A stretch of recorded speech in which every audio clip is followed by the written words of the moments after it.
I have a timer, I have a list of questions, and I have a topic. So it is a chatty work with me. The main topic of this chatty work with me is going to be me explaining why my eBay account was suspended for 3 days. And then when I'm done talking with that, I'm going to answer questions, comments that I get on my YouTube videos that I thought were interesting to maybe talk about, answer. So it's going to be more of a hodgepodge chatty work with me, and I think you'll enjoy it a lot more. So on that note, I don't have my computer up here, so we're going to use the old-fashioned 45 minutes, and let's go. Of course, I didn't turn on my steamer, but that's okay. All right, so we're going to save these questions for a little bit. So first and foremost, my eBay account has never been suspended before in like 4.5 years of selling on the platform. I did get a warning, and I made a change that I thought would prevent me from getting in trouble again. But I own this. This was my fault. I think I'm an honest person, and I recognize when I make mistakes, and I hope that by me sharing that maybe you will learn from my mistakes and not ever encounter this as well. So, why was my eBay account suspended? Let's just start there. So I got a message, and I don't have any of the details, but basically it was from eBay saying, they didn't say why my account was suspended, but that basically I violated something and my account would be suspended for 3 days, which wouldn't allow me to list anything during that time frame. I didn't try to do anything else, and honestly, I wasn't, at that point I knew I messed up and I probably wasn't going to spend too much time trying to fight it or understand, but I could still ship things. Some things were still selling. And the funny thing is my mom actually messaged me like the next morning and said, something's wrong with your eBay store. And I hadn't told her, partly because it's like, I talk to her often, but I don't tell her everything. And I also got a message on Instagram, I think, from someone who was like, hey, I went to your eBay store and I noticed that like you have 0 items. They didn't say it like that, but like there's something wrong with your eBay store. So shout out to that person for trying to give me a heads up. I knew at that point what was going on, and I knew I would talk about it and be open and transparent because that's what I do. So basically, moral of the story, long story short, not probably short enough for some people. When I occasionally have an item that has either sold on another platform and sells on eBay, maybe I just forget to remove it, or I just can't find something. Like sometimes I know it's here and I just can't find it. It's gone missing and I just have to give up and move on. In those situations, I will always message a buyer and explain, like, hey, I'm so sorry, your item has gone missing. Is there another item that you would like me to substitute? And I never really say much more than that. I'm just assuming, hey, if they pick something similar, comparable, I'm not like telling them like, hey, if they pick something that's, listed at 30 and their original item was listed at 20, I'm not going to bat an eye because I messed up and I just want them to get an item that they're happy with. Or I give them the option, if you can't find anything else that you want, you can go ahead. I can cancel this transaction for you. My apologies. So things happen. I've ordered from, stores before and it's like something's out of stock. We're really sorry. Like things happen. As long as you communicate, I think you're doing the best you can. So back in the old days, I met someone who basically said, oh, eBay doesn't care what cancellation reason you use ever. And if you use the one that says buyer asked to cancel, your account won't be penalized. I heard this my first year on eBay, and this is from someone that I no longer talk to, but they had been selling on eBay for a lot longer than I had. And they said they always just pick buyer asked to cancel. Now, I'm not passing the blame on them. I'm smart enough to know that that's not always telling the truth, because if the buyer specifically doesn't ask you to cancel, then are you being honest? But again, I'm just going off of like, oh, if they don't check and it doesn't ding my account, and I try to make things right with the buyer, and like I didn't think it was the worst thing. And I would like to say that one thing I appreciate about eBay is the fact that they have some standards and they hold sellers accountable, because I bought 2 things on Poshmark this year, and I don't buy much on Poshmark, but I bought 2 things I was replacing damaged items that I wear all the time. And both items, the seller didn't ship within the 7 to 10 days or whatever the minimum or the time frame is that you can cancel without losing anything or with getting your money back, I gave them ample time to ship. They didn't communicate, they didn't respond, they didn't ship the item, and I had to wait, over a week to get my money back. And hold those people accountable. I'm not saying that sellers can't make mistakes. We absolutely can. So give us some buffer room. But if someone's just straight up not shipping something, I don't know. And I don't know, this isn't like a comparison thing with Poshmark versus eBay. I just know that eBay is pretty strict with their rules of holding sellers accountable. They're maybe not as strict with buyers, and that's a frustrating pain point, but it is what it is. But I do appreciate it as a buyer that there are sellers that are held accountable if they just all of a sudden just don't ship, don't communicate, and you've purchased something. So, and I typically don't send offers or anything. I'll just buy outright, which is how I get in these predicaments, I think. So, that's what I was doing is I occasionally, once every 2 to 3 months, I'd have an item go missing and I'd message the person and I'd say, I'm really sorry. Most of the time I would get a message back saying, hey, can you cancel this? Or, hey, can I have this item instead? And it worked out just fine, in my opinion. I mean, obviously I still was missing an item, but we communicated and we got through it. There were those times though, or there are those times where you don't get a message back. And here's where I empathize. I am thinking that's the right way of saying it with the people that don't respond is if someone were to respond to me and say, hey, I have your, you ordered this item, it's missing. Do you want another item or do you want me to just cancel? I'm being fully transparent and saying I don't do a lot of messaging. I'm not even a big messaging text person with my own family and friends. I just don't like messaging. I will see something, I'll acknowledge it, I'll quickly move on. And most of the time I just forget to respond, or in this situation, I would go, oh, well, if I don't have it, then they're just going to cancel it if I don't respond. Because I have that mindset, I know other people have that mindset too. And in that situation, what I was doing originally before I got the warning was I was still choosing buyer asked to cancel. Because in my mind, I'm thinking if they're not responding, they're not choosing another item, then that's them basically, in a way, asking to cancel. So I was choosing those reasons. So I think it was back mid-year last year, so mid-year 2022, I got a warning from eBay saying, hey, we noticed you canceled this. The buyer actually didn't ask to cancel. So please don't do this or your account could be suspended. It was something pretty basic and straight to the point. And so at that moment, I made one change that I thought would save me from this happening again. And mind you, it was a slap on the wrist last year, but a warning as well. So I decided at that point, okay, I'm going to be more clear in my messaging. So when I message a buyer and they don't respond and it's time to ship the item or I get penalized for shipping late, I'm going to send them another message and say, okay, since you haven't responded, I'm assuming that you were asking me to cancel. So I'm going to go ahead and cancel this. If you change your mind and you want something at a discount later on, please let me know. I'd be happy to, work something out. So then I had, in my opinion, a string of events that were documented that eBay could see. If they came back and said, hey, the buyer didn't ask to cancel, I'd be like, well, I sent them this message and, I thought that would be clear, giving them, multiple options to respond. And, because they didn't respond, I assumed that they wanted to cancel. So that's not how it worked out. This is a long dress, so we're gonna get a little back here. Oh no, we don't. Oh geez, hot steam. No, you're okay. Why are you tilting? Are you heavy on one side? So again, we're not going to do that. Let me reiterate that I made a mistake.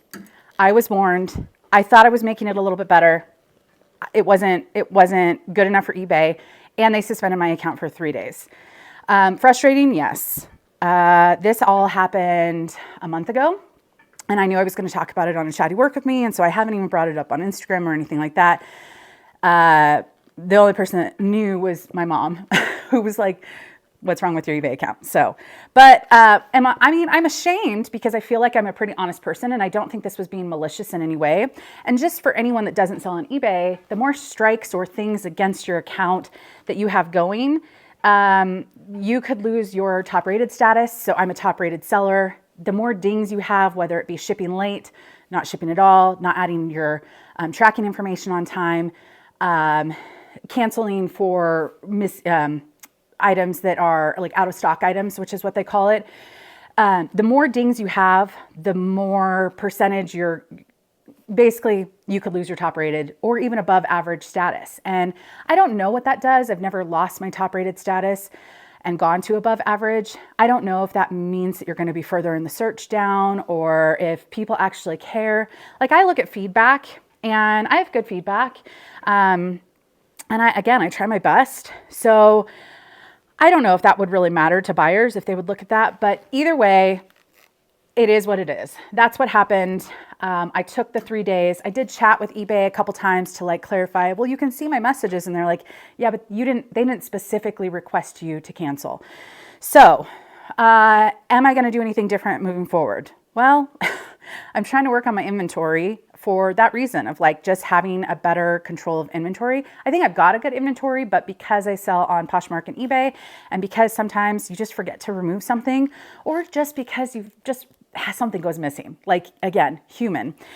I don't know what I would do moving forward other than just try my best to communicate, beg and plead if I have to of them responding to me. Because if they are asking me to cancel truly, like, hey, would you like another item or would you like me to cancel this transaction? If they're requesting me to cancel, then I feel like that's 100% honest.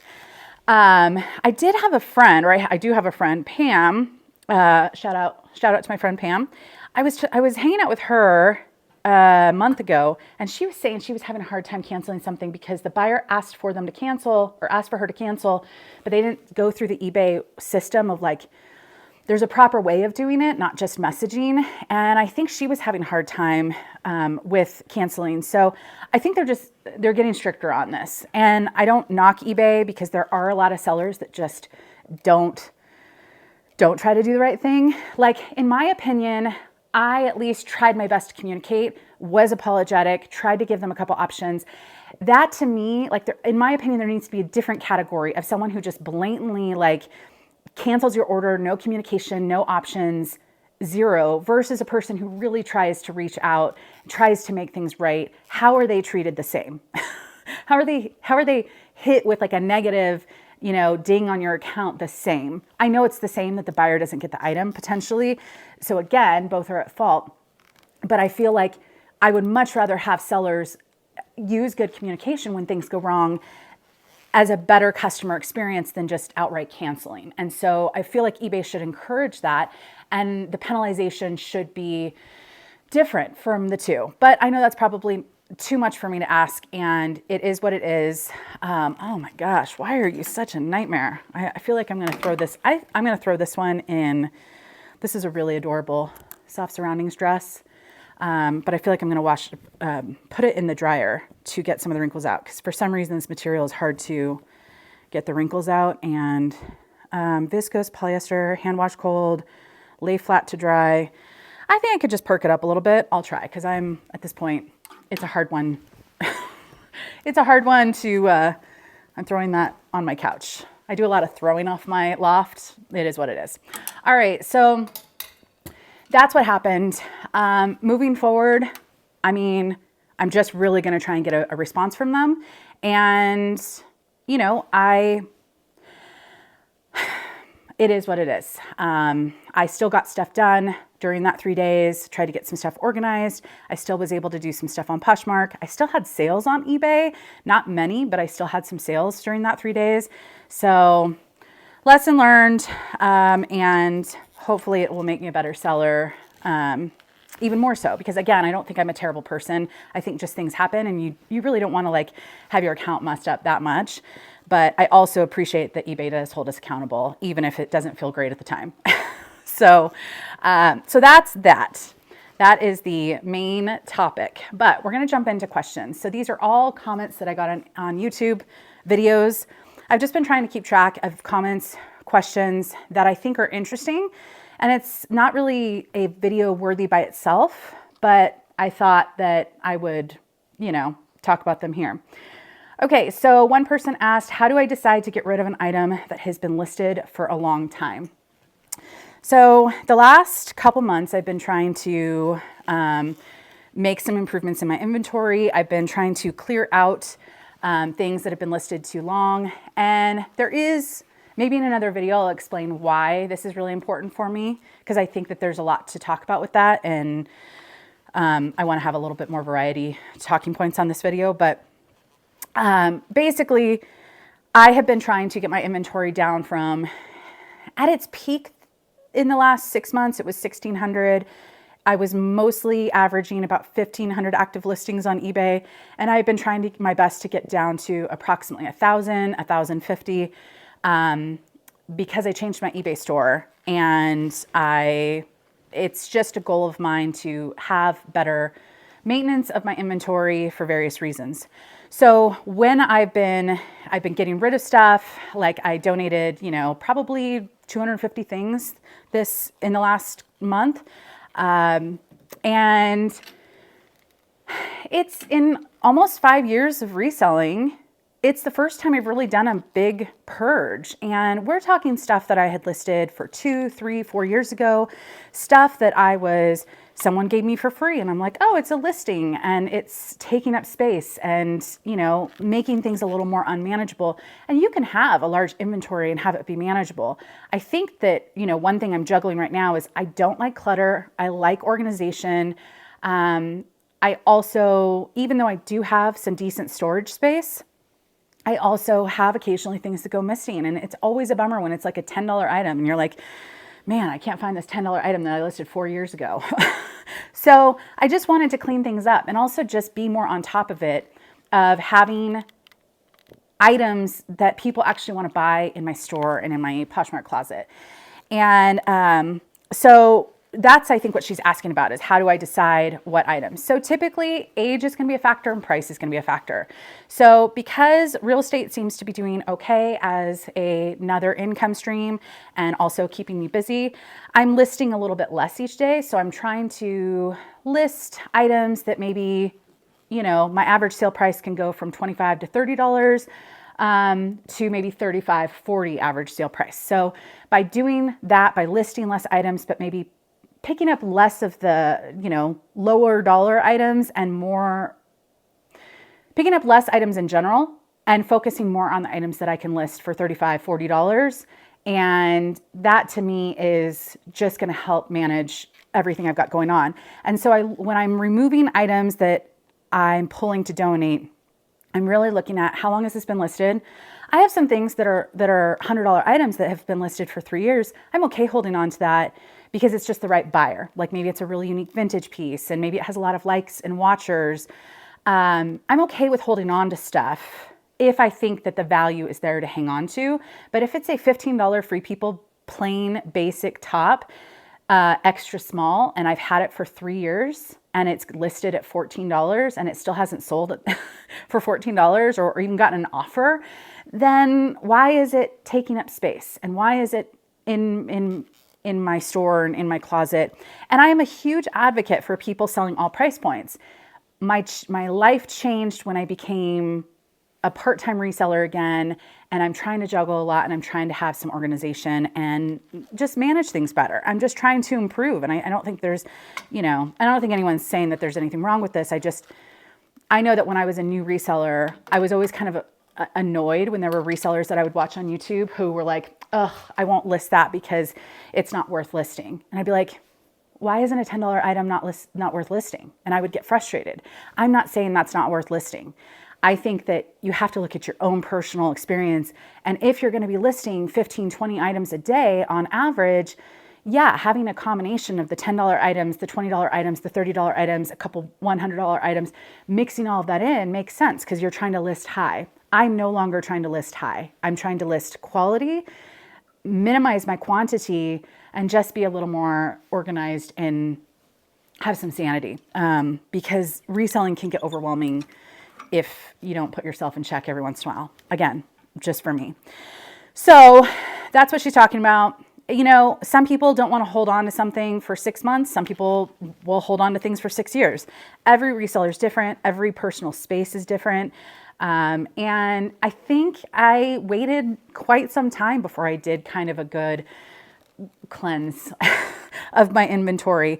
So I'm at like 1150 right now. So I want to get down to 1050. And then every month I just want to take a small bag of stuff that I think is not selling, no interest. I shouldn't have picked it up. Because that's the thing. Like some of it I listed from ThredUp boxes that aren't really all that great. I would have never picked up by myself. Some of it was free from family or friends during COVID. And it's like, it hasn't sold in 3 years. Like, why am I hanging on to it? Some of it was just bad buys for me.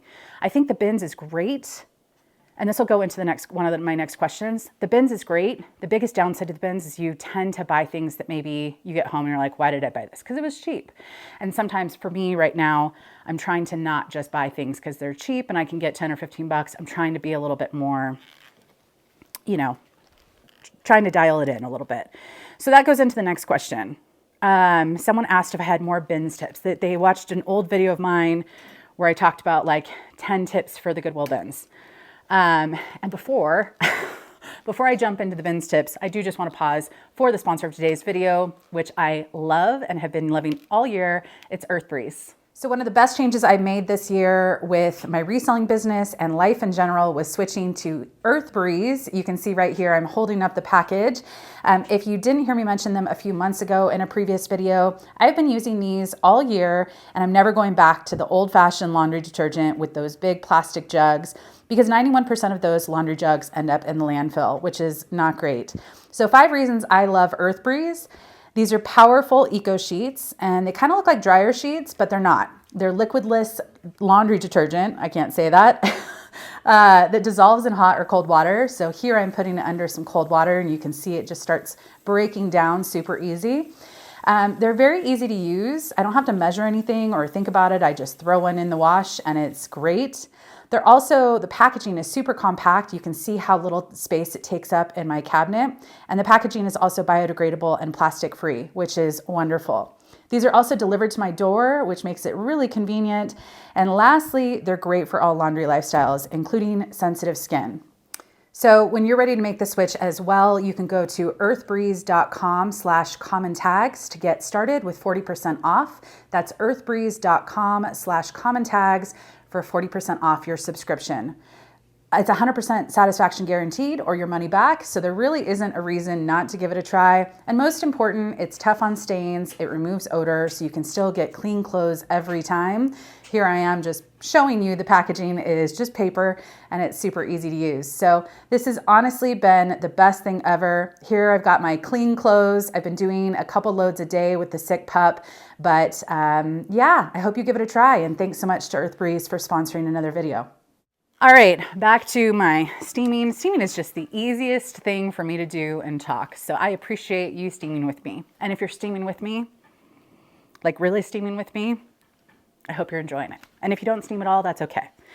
And people ask, where do I get my steamer? Everything is linked for the most part that I use down below. If it's not, let me know and I'll try and add it.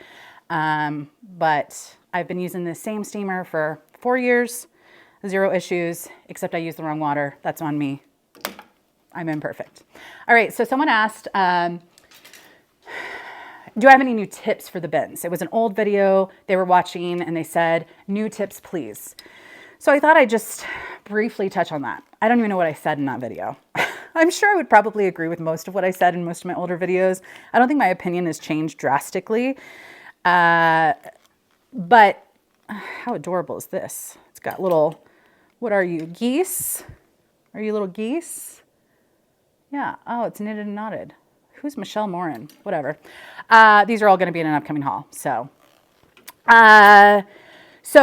bins tips.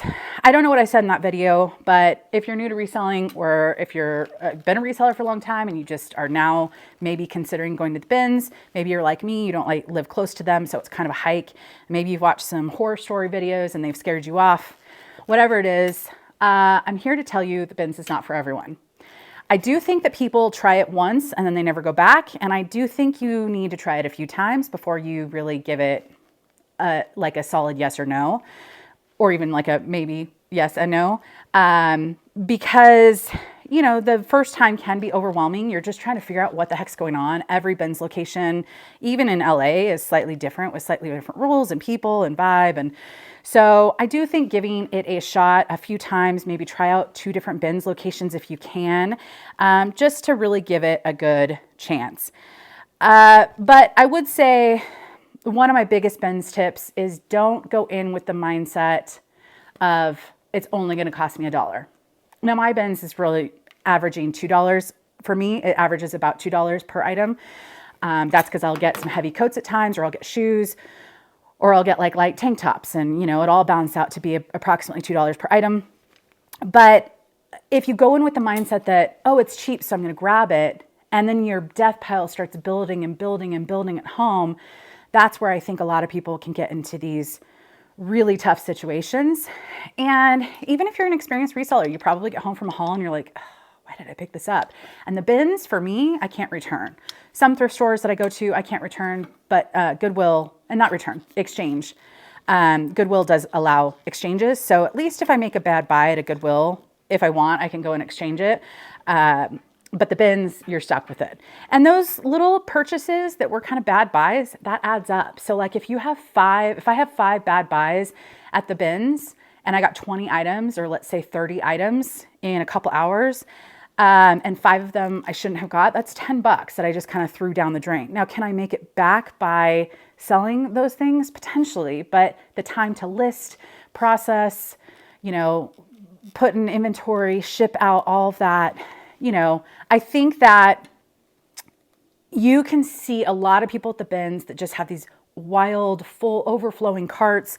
And I'm not saying you can't have good bins days. And I'm not saying that, there's some people that I know that they just list a lot. It's their quantity resellers. And they will go to the bins one day each week. They'll get 100 things and they'll head home and they'll just list all week. And maybe they drive, like me, they drive a couple hours to get there each way. And that's what they do. But if you are maybe just popping in for an hour or 2, and I think it's easy to get swept up into what other people are doing. Whether it's like you need a full cart because other people have full carts, or you need to be at the new bins because everyone seems to be going to the new bins. You don't need to go to the new bins. Like that can be a chaotic mess at times at certain places. And if you're not up for it, it's totally fine. You can still find great stuff in the bins that aren't brand new. So I think there's like a competitiveness feeling. I don't know if that's just me at the bins, but I think if you can go in and check yourself of like, if you can manage it, I'm not going to go in and pick up things just because they're $1, get rid of that mindset. And also just try not to do what other people are doing. Just try to go in, have some sanity, play some peaceful music, go, have a chill warm up in some older bins. And then if you feel, like you're up for it, maybe go and dive into some of the new ones, but don't be afraid to just like take your time. And I'm guilty of all of this. But I don't know. I mean, I think the bins 100% is not for everyone. I love the bins. I would go more often if for me, it's just turned into a little bit of hard to just zone in because I do love meeting people, but I also get stared at and then I just feel awkward, and so I tend to not stay at the bins as long anymore. So I'll usually pop in for an hour or 2, and I'll do that before going to other thrift stores, and so yeah. But or if I'm with someone, I can kind of hang in a little bit longer. I feel a little less awkward, but and I prefer to go and just put headphones in. That was when I loved the bins, was when I could go put headphones in, be ignored from the world, just do my thing. And is that a little spot? I think that's a little spot. And I think, if you like that vibe, you can do that pretty easily. So yeah, I know no really like new tips other than just don't get swept up into what other people are doing, and don't just buy things because they're $1, because that's how you end up with huge death piles that are hard to get rid of. Okay, another question. When an item runs small, what size do I list it under? So this is a good question, I think, because I think that you could probably do it either way. I have always done it the way I've done it, and I'm too afraid to try the other way. Partly because I just don't think very much when I'm listing, like it just becomes kind of robotic and monotonous. And so I don't think too much about those things anymore. But I personally will list what the size tag says. So let's say this rails is a size small. And let's say I do the measurements and I'm like, oof, this doesn't even fit on my size 6 mannequin. It runs super small. It's like an XX small based off of measurements. Not saying this is, but like just for example. Some people would list it under extra small based off of the measurements, based off of the sizing, and then just say the tag says small, but based off of the measurements and fit, it runs like an XX small. You guys can leave comments below on what you guys do. I don't think there's a wrong way or a right way. I think that way you're probably going to have an easier time selling it, because if you list it under extra small and it fits like an extra small, then it's going to get to the right people who could fit into it. If I listed it under small and it doesn't fit any small, then someone's going to see my description and say, well, this is great, but it doesn't fit me. And so the people who it would be able to fit aren't looking at that size potentially. For me, I just try to keep it as simple as possible. And also, ironically, even though I got in trouble with eBay, I do just like to follow rules, and I don't know what the rules are. Like, I don't know the small print with eBay. Like, can you list under a different size? My fear is that someone doesn't see the description and then they get an item and they're like, well, I got a size small, but I ordered an extra small. And you're like, well, I wrote in the description. Well, they don't read the description half the time or whatever. And so I feel like that's where I'm afraid of not being honest with the size listed. But I've heard people do it both ways.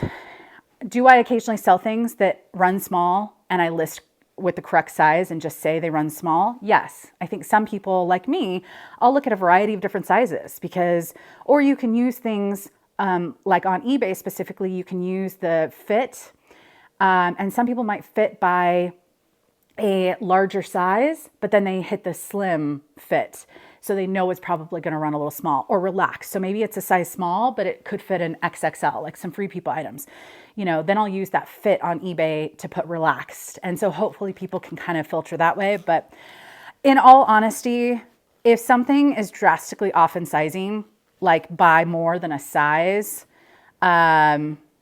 oversized is an easier sell. If it runs small, it's a harder sell. So I just try not to pick up things where I think, if I can, where I think maybe they run small, because that's going to be a harder thing to sell. So, there's a vanity thing. A lot of people would be okay wearing a size small if they're a size large, but not a lot of size small people would want to have a whole bunch of size large in their closet, because I think there is a little bit of like, psychology to it. We're all just trying our best, trying to stay healthy or, whatever. And so I think if your closet has a whole bunch of items that are 2 sizes bigger than what you think you are, then it can kind of mess with your mind. So I personally think, if I can prevent myself from buying something that runs small, that's what I'm going to do. And that's just, personal experience of trying to sell 2 small items.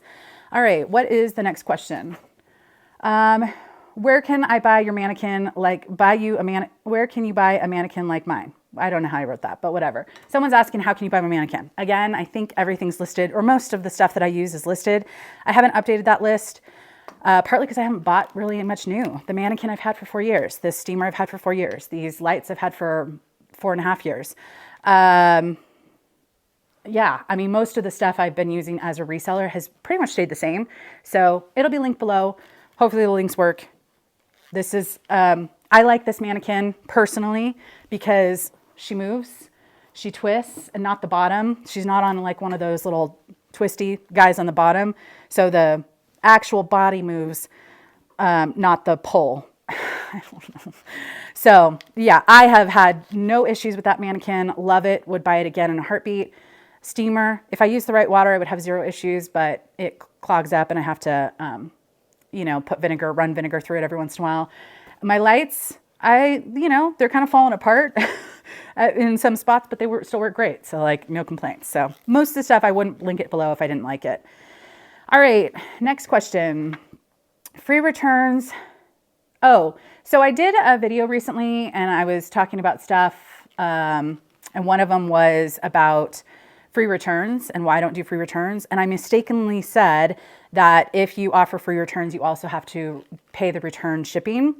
The reason I wanted to bring this up is clarification, you only have to pay for the return shipping. You don't have to pay for their refunding them for their original shipping unless there was a problem. But like if they're just, returning for fit, you do have to pay the return back to you. Now, I will say this. A couple people responded and said, oh, I always charge double on my shipping so that if they return it, I don't actually lose anything. So this actually happened to me recently. I bought a top for real estate. It was a New York, no, not your daughter's jeans blouse, like an ivory blouse. I wear it all the time. I would totally buy 12 more because I like the basics. And I bought it from an eBay seller and fits great. It was new with tags. It's not a high-end brand. She had it at a reasonable price. And so I bought it outright. Again, I never send offers, and that's just because personal preference. If someone has it priced right, then I'm just going to buy it outright. So I bought it outright. I did not look at the shipping. She tried to charge me $12.50 for a blouse that weighed less than 12 pounds. And I didn't notice until I went to go pay. And I'm like, are you kidding me? Like this $22 blouse that I just bought, now I'm paying almost half of that in shipping. Now, shipping can vary. Like if you take it to the post office, you're going to probably pay a little bit more than what I pay on eBay. Maybe use Pirate Ship or something like that. You get a slight discount when you ship through those. So, I know that if you ship through eBay, you're probably going to be slightly less than the USPS prices, but you still, I know the approximate cost. I also know her location. I know that blouse 100% would have cost $5 to ship, maybe $5.50 at most, if she put it in like packaging or something. But she was charging $12.50, and I called her out on it. I said, hey, I just noticed this shipping. Can you please tell me why a blouse that's probably less than 12 ounces is going to cost $12.50? She was not shipping priority. There was nothing like speedy or anything like that. So she comes back and she says, well, you're getting a new with tag item for a really great price, so you shouldn't complain, but I'll refund you a little bit.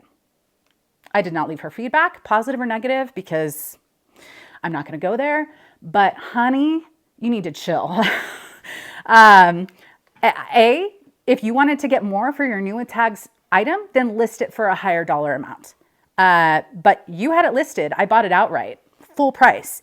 And it's not my fault that you think it's worth more or you're trying to reason with overcharging that much on shipping. Shipping, if someone overcharges $1 or $2, I'm thinking it's materials or time to ship or something like that. Shipping and handling, whatever, the handling part. If you're more than double charging me for shipping, I will call you out. I mean, point blank. And I didn't leave negative feedback because I don't think it's worth it. She has the right, and I had the responsibility to look at that before purchasing. And I probably could have asked to cancel if I was really that upset about it, but she did refund me $4. So I still paid it was $7 something for shipping. And why I'm bringing this up is some people said that if they offer free returns, they up the price on shipping. So here's my reasoning. Here's my thing. If you want to do that, charge a couple extra dollars on each item. And that allows 1 out of 10, 20 items that are going to get refunded. You're still going to make up for it for that extra, couple dollars per item. But don't charge every item double shipping, assuming that they're going to return every item and you're going to have to pay that return shipping. Does that make sense? Because then you could just be like me and go, why am I paying double shipping? And I've worn that top and I love it and I'm so glad I have it, but I would 100% never buy from that seller again because I thought it was scammy. I thought it was just really shady sales behavior. As a buyer who, even if I was going to return it and take up the free returns, that's not 100% of your items, or you're probably doing something wrong. So have a little cushion on each item. But I refund people. If I realize that, I really miscalculated shipping and it's $5 off, I'll refund them without them even asking, because I just think there's good, good karma, I believe in, if you are a good person, good things may happen to you. And I know that their life is not fair. And I know that there are still some bad people and bad things that happen. But I still am a firm believer that if you do what you want others to do to you, that you will hopefully have a decent life. But maybe I'm naive. All right. I thought the Goodwill bins is where all the crap goes that doesn't sell in the stores. So someone left this comment on a bins haul and they're like, how did you find so much good stuff? I thought that, you know, the Goodwill bins is where all the, you know, leftover. So every bins location is different. Even in the same area, if there's more than one bins location, they might be managed differently with slightly different rules and whatever. So I can only speak on the Los Angeles bins. Los Angeles bins, everyone that I've gone to has a combination of store pulls, but also a combination of raw donations. I can typically tell, although not always, that raw donations are not stickered. There are no stickers, there are no prices, nothing's on them, there's no barbs.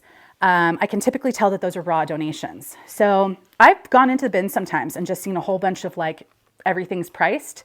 Not to say that there are plenty of people that just don't buy stuff at stores and they end up at the bins as store pulls, and they're still great stuff. Like plenty of, because not everyone going into regular Goodwills are resellers, or not every reseller knows the good brands, like every good brand. So things are definitely missed there. But if it's raw donations in LA, meaning a lot of stuff doesn't have price tags, barbs, any of that, then I do feel like it's just they are overflowing with product and they just can't, at some point they just have to, they get a truck of donations, they have no store that needs it, so they just take it to the Goodwill bin. So it never even goes through a store. So again, that's how LA is, or at least most of the bins in LA that I go to regularly. Your area may be different. The only way I could do a telltale sign is if there's no tags on the items, then they're probably raw donations. But let me know your thoughts and your bin's location below of what you think it's like in your area. But I mean, each Goodwill, like Goodwill SoCal is different than Goodwill Central SoCal, which is different than Goodwill NorCal, which is different than Goodwill San Diego. There's like, each Goodwill nonprofit is run as a different organization. So what the one in Southern California, at least the greater LA part, they have different rules and different tactics than maybe the one in San Diego. I know for a fact they do. So, and that's just because they're technically different nonprofits. So, all right, last question. I'm making really good timing. I didn't know how many questions I should write. So what about sourcing in bulk and having it shipped? I don't know what video they were asking me this on, but this is a really great question for a time in my life that it's been a rough couple weeks and I have not gone thrifting. In fact, my mom is thrifting for me this week. In fact, she thrifted a few of these items that I'm steaming because, and I'll talk about the puppy at the end of the video in case you want to stay and get an update. And unfortunately, I'm in the process of currently waiting for the vet to call today. And so before this video goes up, which will probably be in a week from now, before this video will go up, I will have a super fresh update on the pup at the end of this video. But for right now, the puppy's in the hospital. I'm just trying to hopefully get a good update today. And so I thought this would help keep me busy. But at a time in the last couple weeks, this would have been an ideal time to have gotten some, bulk inventory, whether it be bulk thread-up boxes, a lot of them, whether it would have been retail arbitrage, what is it called? Wholesale stuff, ordered some wholesale boxes so that I could have saved time on sourcing and still had stuff to list. I personally think that one of the joys of reselling is the sourcing part. I probably will never be a wholesale reseller. I would just quit reselling if I just stopped going to thrift stores. Personally, I like the thrill of the hunt. I'm not saying that there isn't a time in your life where you might need a little boost or to get you through something. Like maybe you physically can't leave your house. Like maybe you get injured or something and you can't go sourcing. Like that's a perfect time to order some wholesale boxes and just help keep you going for a little bit. But I personally think ordering in bulk has just so many potential problems. Like thread-up boxes, I'm okay if they're not that great. But it's also just like an easy video and I know I'll get ad money for that and it's just kind of fun. But I have ordered a couple wholesale boxes just to try them out and they were not great. They were more expensive. They were really disappointing stuff. And I personally, to me, there's a lot of people buying the same wholesale, the same pulls from stores. And so then it's just a lot of competition for that same Free People top or whatever. Whereas in thrift stores, I feel like I have better odds of finding more one-of-a-kind stuff or more things that aren't going to be flooding the market at the same time. So for me personally, I never have, never will be a wholesale person. Bulk, you know, again, you run the same, even if you do like a ThredUp bulk purchase, or maybe you purchase from someone online, bulk boxes, to me, there's a lot of disappointment because I have things that I like to sell and there are things that I don't like to sell. And I have had plenty of times where I paid for stuff like that. And then, you know, 3 years later, I'm pulling it and donating it. And it was just a waste of $6 a piece. Whereas those items I probably wouldn't have picked myself. So my time is almost running out. It's not going to be exact with the timer because I'm going old fashioned route, but I hope that makes sense. Like if someone likes just processing stuff at home and doesn't have time to thrift, or maybe you don't live near any good thrift stores, or maybe you don't want to drive like I do over 2 hours to get to good thrift stores, then maybe bulk is the way to go. Because then, you know, if you're going to thrift stores and you can't ever find anything good, well, then you have probably some better chance of getting some good stuff if you buy in bulk. But personally, I like getting out of my house every once in a while. I like the thrill of the hunt. There's nothing better than just going through some hangers and being like, oh, you know, like that feeling. And so if someone took that away from me, I wouldn't, like, that's part of the fun of reselling. So why would I want to not do that? But that's basically, those are the questions I wanted to answer. If you leave a question on any of my videos, I might include it in another Chatty Work with Me. And be sure to let me know down below if you like this style where I kind of talk about a main topic and then also answer a variety of questions, because these are meant to be helpful. And sometimes I don't get to respond to questions on YouTube comments if I'm just too busy and I don't get a chance to. And but I always appreciate comments, and I will try this again if you guys like this format. But here's my timer. So if you want to stick around and hear about the puppy, let's jump into that. If not, be sure to hit the thumbs up before you go. And I'll try and do a Chatty Work with Me again in the near future. So on to puppy update. I know. Do you want to say hello to all your cheerleaders? Right? Look how strong you look right now, right? I know. So we just got home from our hour and 20-minute drive from the hospital, and we sat outside for a little bit, and he had a little bit of chicken and rice, right, bud? I know.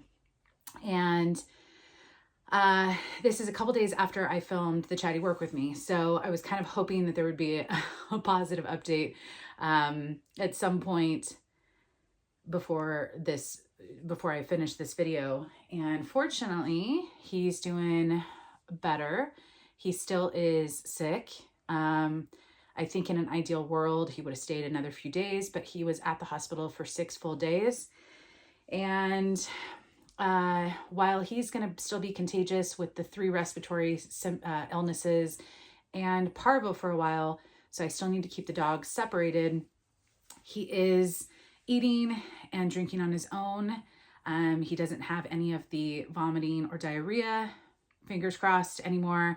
And he's on lots of medications, which we'll figure it out. But I went and picked him up today, and he's just as big of a cuddle bug as before.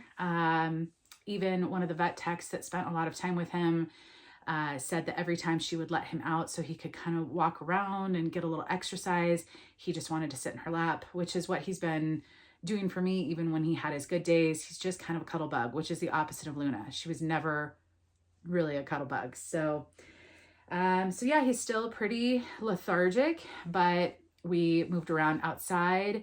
He was excited to eat.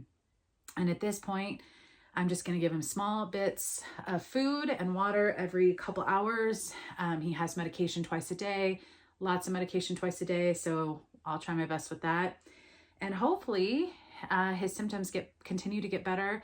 He continues to get rest, and he continues to just start getting some more energy. But I think that as humans don't really want to be in hospital settings, you know, unless they have to. I would imagine it's probably the same. Not that this hospital was bad in any way, but obviously he would much rather, you know, be a little cuddle bug with a person But needless to say, I still have another dog and he still needs to get rest. So the goal this weekend, today is Thursday.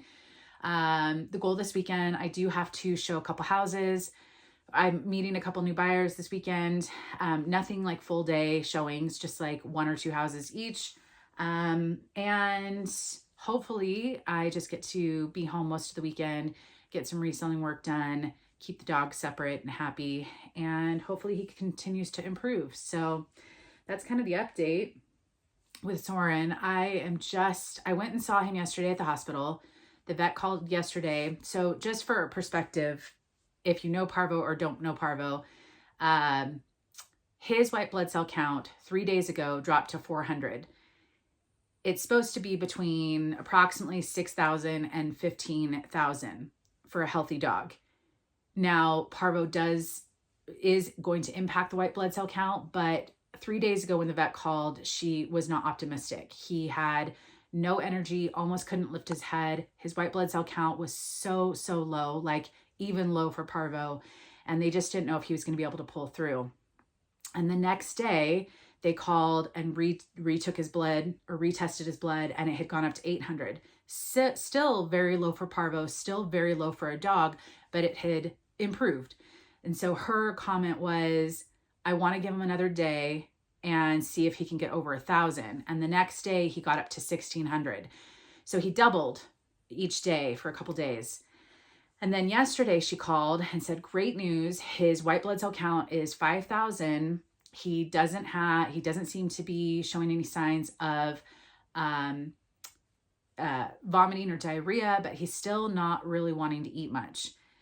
And so she said, is there any way you can come and maybe he'll eat from you? Mind you, these vets have probably spent about as much time as I have with him. Like I had him for a week and he was at the hospital for a week. So, but obviously he's been pretty connected from the get-go. And so I decided I'm going to drive down and see if he'll eat a little bit, see how his spirits are. You know, they want to see some tail wags. They want to see a little bit of movement, even though they know he's still going to be lethargic for a while. And so I drove down yesterday, saw him, and I just thought it was going to be best just to leave him one more night, just to make sure he kept that chicken down and kept the food that they gave him later down. And he did, but then his respiratory symptoms started getting really bad today. So when I talked to the vet this morning, I was already driving down there. I was going to stop at a couple thrift stores before picking him up. And she's like, he's getting a lot of coughing fits. And so his respiratory illnesses are kicking in. So he just can't catch a break. But I told her I will be there in a few hours. And I just felt like he just needs to get out of that environment and just feel like he has a home again and have some hope. You know, while he only spent a week here, hopefully he'll recognize it. We can, have moments outside, take him outside every couple hours and he can get rest and, hopefully just I'll do my best, but that's the goal. That's the Soren update. And I've been transparent on Instagram because I know that as a dog owner myself, I'm curious as to what these things cost. And he, in total, the first time I took him to the vet for the respiratory stuff, that was $450. And his 6-day hospital stay for all things Parvo ended up being a little over $3,600. So, but I mean, he was a shelter pup. He only cost me $25 to adopt him. And while I didn't anticipate these costs, I do have savings. It's really nice to have an emergency fund for emergencies, even if it's just for a dog that I've only known for a week. I do have my limits. I've been, I think if something happened to Luna and she was 10 years old and they said it was going to cost $25,000, I would unfortunately, I would have limits. But I do think that the outcome potential of him having a normal, healthy life for 12, 13, maybe 14 years, if he could get over this, was enough for me to do that. But 1 in 5 dogs that are hospitalized don't make it through Parvo. So while the odds are still good, some of them don't make it. And the vet was not feeling optimistic a few days ago. So, I'm so glad he's home. And I'm so glad that he was able to get the care and, guidance through the really rough part. He's not out of the woods. He's going to be on medication and still have to be separate from my dog for at least another couple weeks. So, you know, he's got his crate in this guest room, also my office. And I'm just going to do my best to make sure he's eating, drinking, getting lots of rest, and also getting his medication on time. So yeah, I'm pretty proud of him. You know, it's hard enough to fight. I hear my neighbor and his bagpipes. Every once in a while he plays bagpipes. You probably can't hear it, but yeah, I'm pretty proud of him. I mean, it's hard enough to fight parvo by itself, but when you have 3 major respiratory issues, it was canine influenza, Bordetella, and there was one more, Milo something. I can't remember. At this point, I'm like, this boy's just been sick, but he pulled through, and hopefully we can get through this next couple weeks and, you know, start doing all the normal puppy stuff. He still needs to get vaccinations hopefully in a few weeks and get back on that track. He still needs to get neutered. He still needs to learn how to sit, and, you know, he's still potty training. And so there's just a lot that, you know, kind of was put on hold, but he is just a cute little cuddle bug. Right, bud? And I'm happy to see him here. Now I can't do this and hold him at the same time. Oh, geez. Maybe it's probably going to fall. It's fine. But that's my update. I hope you enjoyed the Chatty work with me. I'm so glad that I had a positive Soren update, because it has been a rough couple weeks for us. Luna's outside right now. She's upset that she can't see him. So she was definitely whining and frustrated when I brought him home today, but she'll adapt. And he'll adapt, and we'll get through this. And that's it. So nothing else really in life going on. I guess since my last Chatty work with me, I finally took my car in to the dealership because it had been having issues, like weird stuff, for the last 6 months. Nothing like major, but my local mechanic couldn't read the codes, and they just said finally at one point, you should probably just take it to the dealership. I had to wait a month for an appointment. I finally took it in.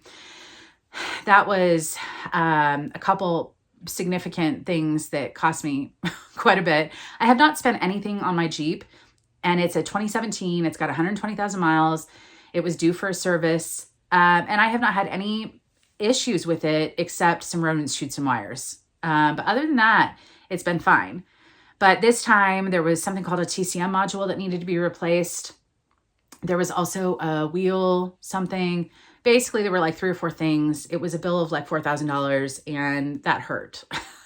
Also tapped in my emergency fund.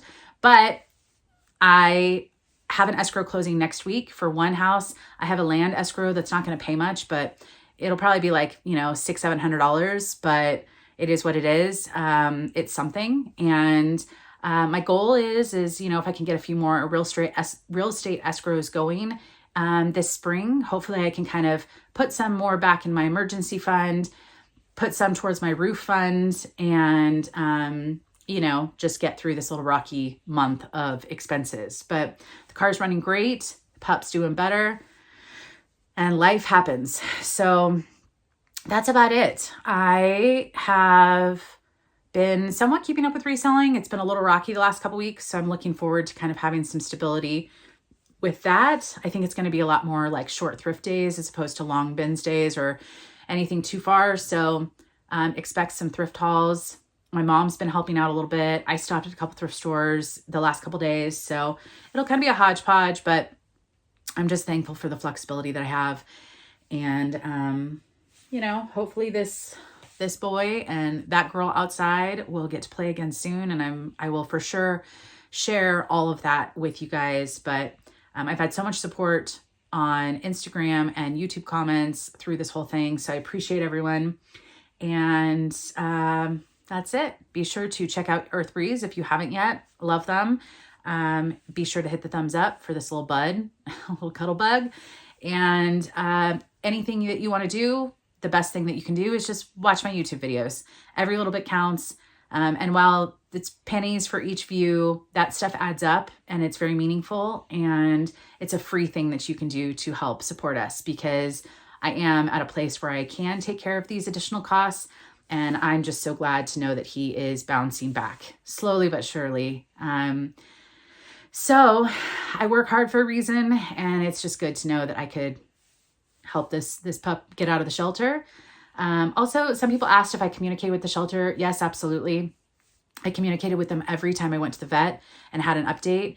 I don't think his siblings survived. I have not gotten an update, but I don't think they were adopted and they're no longer listed on the site. So my guess is they probably had it too. And unfortunately, the shelters, you know, the expenses to save parvo pups is really high, or you have to have a lot of volunteers. And I don't think they have the capacity. So I don't know if they made it, but I did communicate every step of the way because I felt like that was the responsible thing to do. So yeah, but if it meant that I could save this one, that is just the best thing ever. So that's it. We'll see you in the next one. Be sure to thumbs up. I already said that. Okay, bye.